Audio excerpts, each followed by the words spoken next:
Bismillahirrahmanirrahim. Assalamualaikum. Today our lecture is of mathematics 9th class unit number 1 matrices and determinants. आज हम लोग अपनी exercise 1.3 का question number 6, 7 and 8 complete करेंगे और अपने 1.3 को बिल्कुल मुकम्मल कर लेंगे। लास्ट लेक्चर्स में हम लोगों ने क्वेश्चन नंबर 5 तक जितने भी क्वेश्चंस थे वो कंप्लीट कर लिए थे। तो अब जो बाकी के 3 रह गए हैं वो आपके सामने करते हैं।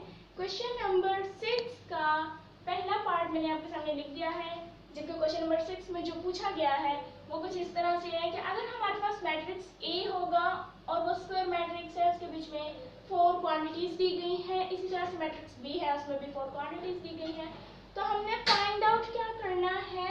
पहले पार्ट में 3a फाइंड आउट करना है, फिर करना है 2b और फिर हमने इन दोनों को माइनस कर देना है। तो चलिए हम स्टार्ट करते हैं। सबसे पहले सोल्व करते हुए हमने ये देखना है डेमास रूल के अकॉर्डिंग मल्टीप्लिकेशन पहले होती है या सब्ट्रैक्शन पहले होती है। हमें पता है जब दो वैल्यूज के दरमियान कोई साइन ना, उसका मतलब है उसके बीच में मल्टीप्लिकेशन का साइन होता है। तो यहाँ पे 3a and 2b आपस में मल्टीप्लाई हो रहे हैं।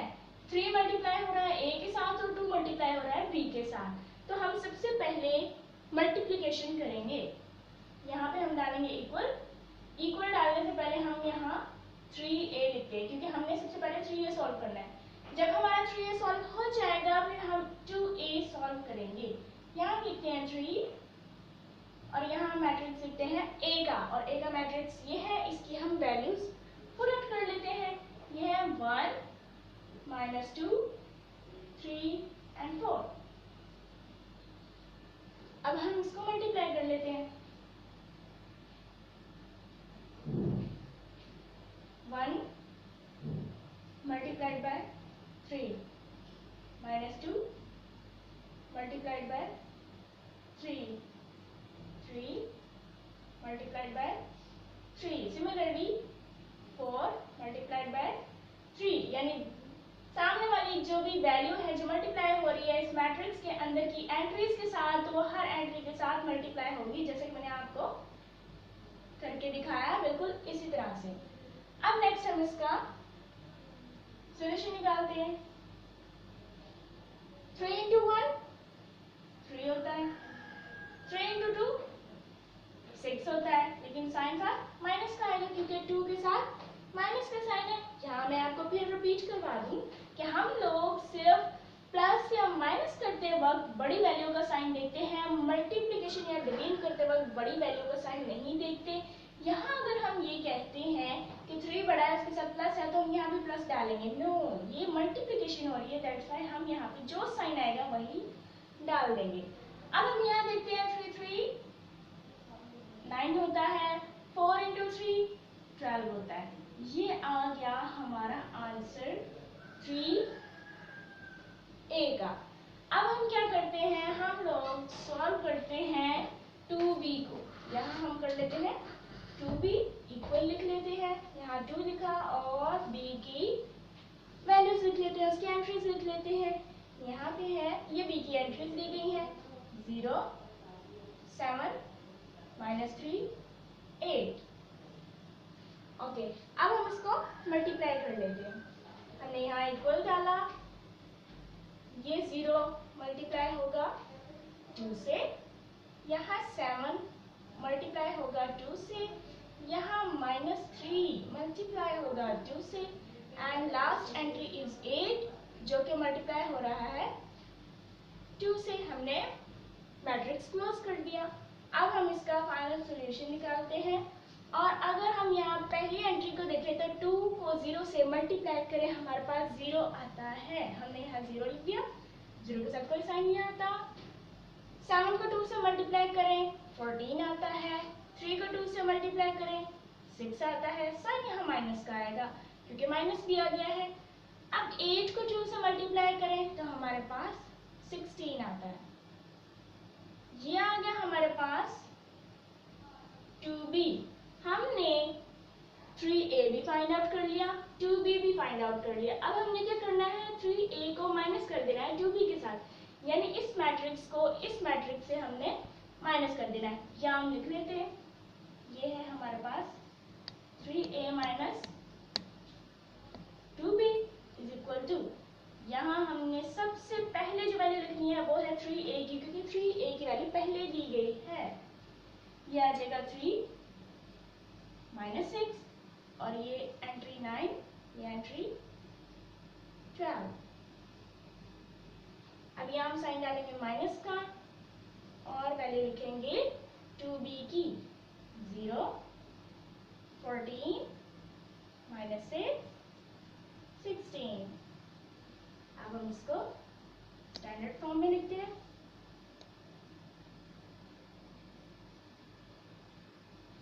थ्री माइनस इसी के सामने वाली जो एंट्री है हमने उसके साथ करना है इसे, ये 0 आ गया, माइनस 6 माइनस हो रहा है 14 के साथ, 9 माइनस हो रहा है माइनस 6 के साथ। आपको फिर बता दूं मैंने माइनस 6 को ब्रैकेट में लिखा है ताकि दोनों के साइन मिक्स ना हो जाए। यहाँ पे है 12 माइनस हो रहा है 16 के साथ, यहाँ मैंने 16 लिख दिया। अब हम यहीं पे इसका रिजल्ट निकालते हैं। अगर हम 3 में से 0 माइनस करें तो हमारे पास ऑब्वियसली 3 ही आएगा, क्योंकि हमने एम्प्टी वैल्यू निकाली है 3 में से, तो ये 3 आ गया। इसके ऊपर साइन प्लस का ही आएगा क्योंकि 3 0 से बड़ा होता है और उसके ऊपर पॉजिटिव साइन है, दैट्स व्हाई हम इसके ऊपर पॉजिटिव साइन लेंगे। माइनस माइनस प्लस, 14 में अगर हम 6 ऐड करें तो 20 आता है, और साइन अगर हम देखें तो बड़ा इनमें 14 है, 14 के साथ माइनस का साइन है, दैट्स व्हाई हम माइनस का साइन लगाएंगे। यहाँ आ जाएगा माइनस 20। सिमिलरली अगर हम यहाँ पर देखें तो माइनस माइनस प्लस होता है, 9 में अगर हम लोग 6 ऐड करें तो 15 आता है, साइन आएगा इसके साथ प्लस का क्योंकि 9 बड़ा है और इसके साथ प्लस का साइन है, ये आ गया 15। अब अगर हम यहाँ देखें तो 12 के साथ प्लस है, 16 के साथ माइनस है, प्लस माइनस माइनस, 16 में से 12 माइनस करें तो वैल्यू आती है 4। अब यहाँ पे 4 के साथ कौन सा साइन आएगा वो हम देख लेते हैं। 16 बड़ा है, उसके साथ माइनस का साइन है, दैट्स व्हाई हम माइनस लगाएंगे, -4। तो ये आ गया हमारा आंसर। आंसर किसका आया है? 3a माइनस 2b का। हम लोगों ने ये आंसर निकाल लिया। अब हम लोग अपना नेक्स्ट पार्ट करते हैं। अब हम अपना क्वेश्चन 6 का पार्ट 2 करते हैं। Part 2 same as it is part 1 की तरह था, लेकिन इसमें डिफरेंस क्या है? डिफरेंस ये है कि हमने जब 2 को मल्टीप्लाई करना है a से, तो उससे पहले हमने a का ट्रांसपोज लेना है। ये जो छोटा सा t है ये रिप्रेजेंट करता है ट्रांसपोज को। मैं आप लोगों को ट्रांसपोज रिपीट करवा देती हूँ। बेसिकली ट्रांसपोज होता क्या है, किसी भी मैट्रिक्स के जब हम लोग ट्रांसपोज लेते हैं तो हम उस मैट्रिक्स की रोज को कॉलम्स में और कॉलम्स को रोज में कन्वर्ट कर देते हैं। और स्पेसिफिकली वो जो मैट्रिक्स है वो स्क्वायर मैट्रिक्स होना चाहिए, ताकि उसकी रोज की क्वांटिटीज मैट्रिक्स की क्वांटिटीज के, उसके कॉलम्स की क्वांटिटीज के इक्वल हो, तभी हम लोग उसका ट्रांसपोज ले सकेंगे। तो अब हम क्या करेंगे, सबसे पहले हम a का ट्रांसपोज लेंगे, फिर उसको 2 के साथ मल्टीप्लाई करेंगे, फिर हम लोग b का ट्रांसपोज लेंगे और उसको 3 के साथ मल्टीप्लाई कर देंगे। तो हम यहाँ पे स्टार्ट करते हैं। सबसे पहले हम यहाँ लिखते हैं a ट्रांसपोज। हमने यहाँ a की वैल्यू लिखी, ये दी गई है 1 -2 3 4। इसके हमने ऊपर छोटा सा t डाल दिया, जिसका मतलब होता है हम इस मैट्रिक्स का ट्रांसपोज ले रहे हैं। हमने यहाँ इक्वल लिखा, मैट्रिक्स लगाया। अब हम क्या करेंगे, 1 -2 को कॉलम में चेंज कर देंगे। ये रो है, हमने इसको कॉलम में चेंज करना है। यहाँ जगह 1 -2। इसी तरह से 3 4 है, हमने इसे भी कॉलम में चेंज कर देना है। ये आ गया हमारा a ट्रांसपोज। अब हमने यहाँ क्या करना है, a के साथ मल्टीप्लाई क्या हो रहा है 2, तो हम 2 मल्टीप्लाई करेंगे। हम यहाँ लिखते हैं 2a ट्रांसपोज, इक्वल लगाया। यहाँ हमने लिखा 2 और यहाँ a ट्रांसपोज की वैल्यू लिख दी, वो है 1 3 -2 एंड 4। अब हम इसे सॉल्व कर लेते हैं। इसकी वैल्यू आ जाएगी 1 into 2. Similarly 3 into 2 minus 2 into 2 and 4 into 2. अब हम इसे मल्टीप्लाई कर लेते हैं। 1 को 2 से मल्टीप्लाई करें, ऑब्वियसली 2 ही आता है। 3 को 2 से करें, 6 आता है। 2 को 2 से करें, 4 आता है, लेकिन साइन यहाँ माइनस का, हमने माइनस का साइन डाल दिया। 4 into 2 आता है 8। ये आ गया हमारे पास A ट्रांसपोज इंटू 2 का आंसर। अब हम यहाँ करते हैं B का ट्रांसपोज। B का ट्रांसपोज हमने कैसे लेना है, हम यहाँ वैल्यू लिखेंगे B की।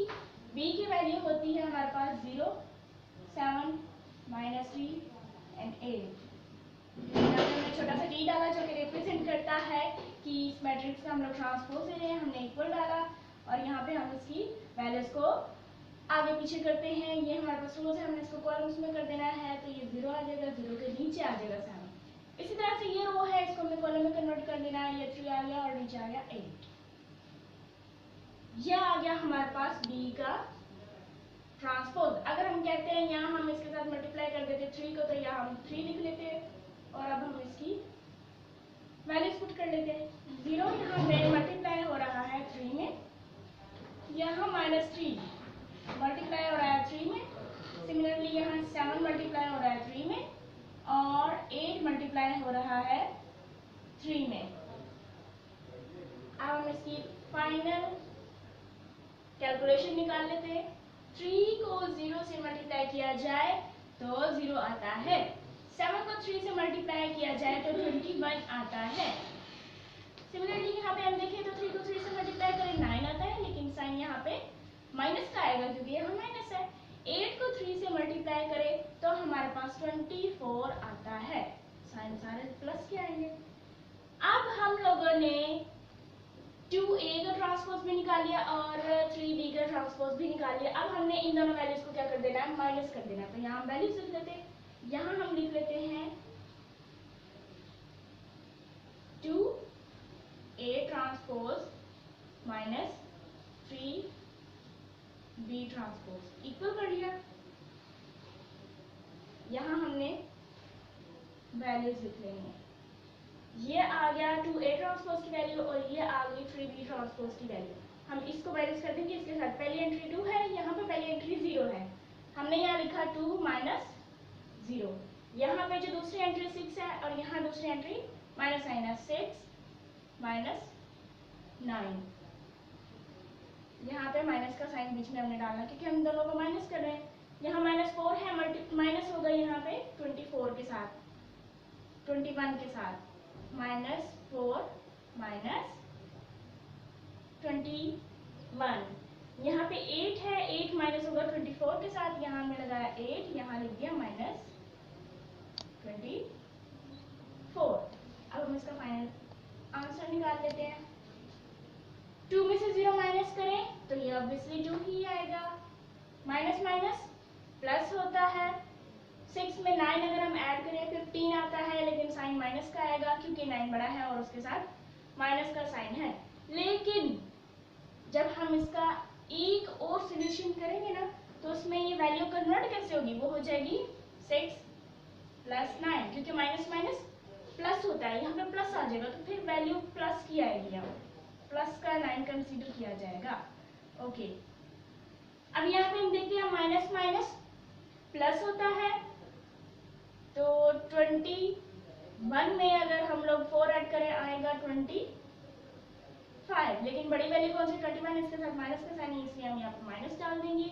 अब यहाँ हम अगर देखें तो प्लस माइनस माइनस होता है। 24 में से अगर हम लोग 8 माइनस करें तो वैल्यू हमारे पास क्या आती है, 17 आती है वैल्यू और साइन आएगा इसके साथ माइनस का। ये आ गया हमारे पास आंसर, क्वेश्चन नंबर जी। अब हम लोग देखते हैं हमारा ये आंसर आ गया है। इसलिए अगर हम दोबारा देखें तो 24 यहाँ 8 से माइनस हो रहा है, 17 नहीं 16 आता है। इसका आंसर 16 है। तो ये आ गया हमारे पास क्वेश्चन नंबर 6 के पार्ट 2 का फाइनल आंसर। अब हम लोग क्वेश्चन नंबर अपना 7 अटेम्प्ट करते हैं। अब हम लोग अपना क्वेश्चन नंबर 7 करते हैं। उसमें हमारे पास जो वैल्यूज दी गई हैं उसके अकॉर्डिंग अगर हम देखें तो वो कहता है कि अगर 2 मल्टीप्लाई होगा इस मैट्रिक्स के साथ और 3 मल्टीप्लाई होगा इस मैट्रिक्स के साथ, और अगर हम इन दोनों को प्लस कर देंगे तो वो किसके इक्वल आएगा, इस मैट्रिक्स के। अब हमने इसमें फाइंड आउट क्या करना है, फाइंड करना है हमने वैल्यूज को, और वो वैल्यूज होंगी ए और बी की। अब इस मैट्रिक्स में जरूरी है कि अगर हम ए और बी फाइंड आउट करें तो इनमें भी ए और बी होना चाहिए। तो यहाँ पे ए है और यहाँ पे बी है, तो इसका मतलब है हम इनमें से ए और बी की वैल्यूज को निकाल सकते हैं। तो सॉल्यूशन को सॉल्व करते हैं। यहाँ पे हम अगर 2 को इससे मल्टीप्लाई कर दें तो ये वैल्यू किस तरह से आएगी, हम पहले एज इट इज क्वेश्चन को लिख लेते हैं। 2 4 - 3a plus 3 1 b 8 - 4 is equal to 7 10 18 and 1।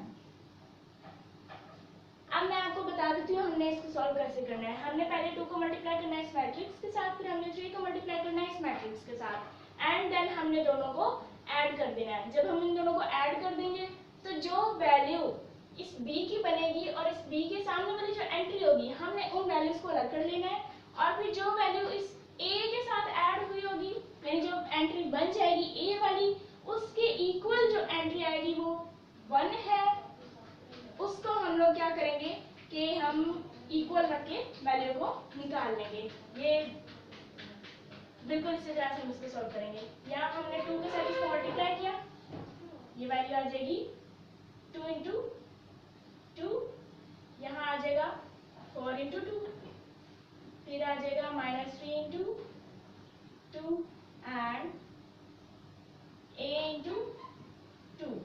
हमने ब्रैकेट क्लोज कर दी, यहाँ हमने प्लस का साइन डाला और 3 को मल्टीप्लाई कर दिया इस मैट्रिक्स के साथ। यहाँ आ जाएगा 1 इंटू 2 8 इंटू 3, सॉरी 3 है, हम 3 मल्टीप्लाई कर रहे हैं, b इंटू 3 एंड -4 इंटू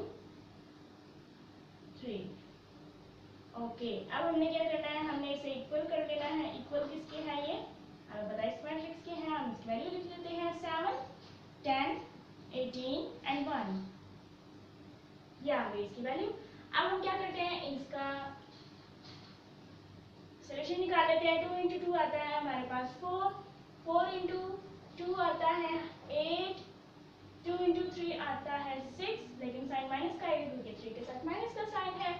यहाँ हम a को मल्टीप्लाई करेंगे 2 से तो आ जाएगा 2a, ब्रैकेट क्लोज कर दिया हम लोगों ने, यहाँ हमने प्लस लगा लिया और इसकी वैल्यू लिख लेते हैं। 3 को 1 में मल्टीप्लाई करें तो 3 आता है, 3 को b से मल्टीप्लाई करें 3b आता है। 8 को अगर हम 3 के साथ मल्टीप्लाई करें तो आता है 24, 4 को 3 से मल्टीप्लाई करें आता है 12, लेकिन साइन आएगा माइनस का क्योंकि 4 के साथ माइनस का साइन है। यहाँ हमने ब्रैकेट क्लोज कर दी, इक्वल कर लिया, ये आ गया 7 10 18 and 1। अब इसमें हमने क्या करना है, इन दोनों को ऐड कर लेना है। जब हम इन दोनों को ऐड करेंगे तो क्या आंसर आता है, यहाँ हमने लिखा 4 plus 3 8 plus 3b -6 plus 24 and 2 plus -12। इसको हमने इक्वल कर लिया इस मैट्रिक्स के 7 10 18 and 1। ओके, अब हम इसको फाइनलाइज कर लेते हैं। 4 में 3 ऐड करें तो आता है 7, साइन प्लस का ही आएगा क्योंकि 4 बड़ा है और उसके साथ प्लस का साइन है। यहाँ अगर हम देखें तो ये 8 ऐड हो रहा है 3b में, लेकिन हम इसे ऐड नहीं कर सकते क्योंकि इसके साथ वेरिएबल है, b एक वेरिएबल है, दैट्स व्हाई हम उस वैल्यू को इसके साथ ऐड कर पाते हैं जिसके साथ कोई वेरिएबल होता और वो भी सेम एज इट इज। अगर इसके साथ भी b होता तो फिर हम इसे इसमें ऐड कर सकते थे, अगर इसके साथ a होता तो हम इसे ऐड नहीं कर सकते थे क्योंकि वो चेंज हो जाएगी वेरिएबल। तो यहाँ हम इसकी वैल्यू एज इट इज लिखेंगे 8 plus 3b plus minus minus अगर हम 24 में से 6 माइनस करें तो हमारे पास आता है 18 और साइन आएगा प्लस का क्योंकि 24 बड़ा है उसके साथ प्लस का साइन है। यहाँ हम देखें प्लस माइनस माइनस 12 में से 2 माइनस करें आता है 10। ये हमारे पास था 2a, यहाँ हमने a नहीं लिखा a और ये ऐड हो रहा है इसमें। अब अगर 2a ऐड होगा -12 में तो हम इसे एज इट इज लिखेंगे 2a -12 क्योंकि ये भी 12 में हम ऐड नहीं कर सकते। इसको हमने इक्वल कर लिया 7 10 18 एंड 1 के। अब हम क्या करते हैं कि हम इस वैल्यू को और इस वैल्यू को सेपरेट कर लेते हैं, इस वैल्यू को और इस वैल्यू को सेपरेट कर लेते हैं। हम कहते हैं कि 8 प्लस 3b इक्वल है 10 के। यहाँ हम कह लेते हैं 8 plus 3b is equal to 10। अब हम क्या करेंगे कि हम लोग b की वैल्यू एक तरफ रखेंगे और बाकी सारी वैल्यूज इक्वल के दूसरी तरफ ले जाएंगे ताकि हम b की वैल्यू फाइंड आउट कर सकें। यहाँ 8 3b के साथ ऐड हो रहा है, इक्वल के दूसरी तरफ जाए तो वो माइनस हो जाएगा। हमें पता है कोई भी वैल्यू ऐसी जो इक्वल के इस साइड पे है दूसरी तरफ जाएगी वो प्लस की होगी तो माइनस हो जाएगी, माइनस की होगी तो प्लस हो जाएगी, मल्टीप्लाई की होगी डिवाइड हो जाएगी, अगर डिवाइड किया तो उधर जाके मल्टीप्लाई हो जाएगी। अब यहाँ चूंकि 8 प्लस हो रहा है उधर जाके माइनस हो जाएगा, 3b एज इट इज आ जाएगा, 10 माइनस 8 आ जाएगा यहाँ पे। अब हम क्या करते हैं 3b ऐसे लिख लेते हैं। अगर हम 10 में से 8 को माइनस करें तो हमारे पास वैल्यू आती है 2। अब हमें ये देखना है कि 3b के साथ मल्टीप्लाई हो रहा है तो उधर जाके डिवाइड होना चाहिए, तो हम इसे डिवाइड कर लेते हैं। b is equal to 2/3। अब अगर हम यहाँ पे देखें तो हम 2 को 3 के साथ डिवाइड करेंगे तो वो पॉइंट्स में वैल्यूज आ जाएंगी। हमने पॉइंट्स में आंसर नहीं निकाला, दैट्स व्हाई b का आंसर हमारा है 2/3। अब हम क्या करते हैं a का आंसर निकालते हैं तो हम क्या करेंगे 2a - 12 को इक्वल ले लेंगे 1 के। यहाँ हम लिखते हैं 2a - 12 इक्वल टू 1। अब हमने क्या करना है कि यहाँ पे 12 माइनस हो रहा है उस तरफ जाके प्लस हो जाएगा। यहाँ हम लिखते हैं 2a is equal to 1 plus 12। जो वैल्यू पहले लिखी गई है वो हमने पहले ही लिखनी है। ऐसे नहीं करना कि हमने 12 पहले लिख देना है और 1 बाद में लिखना है। 1 पहले लिख दिया हमने, 1 पहले लिखना है, 12 को हमने बाद में लिखना है क्योंकि 12 बाद में आ रहा है इसके साथ ऐड होने के लिए। अब यहाँ हमने लिखा 2a इज इक्वल टू 12 में अगर हम 1 ऐड करें यहाँ आ जाएगा 13 और a चूंकि यहाँ 2 के साथ मल्टीप्लाई हो रहा है इसलिए 2 इधर जाके डिवाइड हो जाएगा, 13 डिवाइडेड बाय 2। अब इसका भी अगर हम सोल्यूशन लें तो ये किसी भी टेबल पे इनकी कटिंग नहीं होती है, ये हमारे पास डेसिमल में आंसर आएगा। अगर हम डेसिमल में आंसर ना निकालें तो एज इट इज यही आंसर हमारा आएगा। तो ये आ गया b का आंसर 2/3 और a का आंसर हमने निकाला 13/2।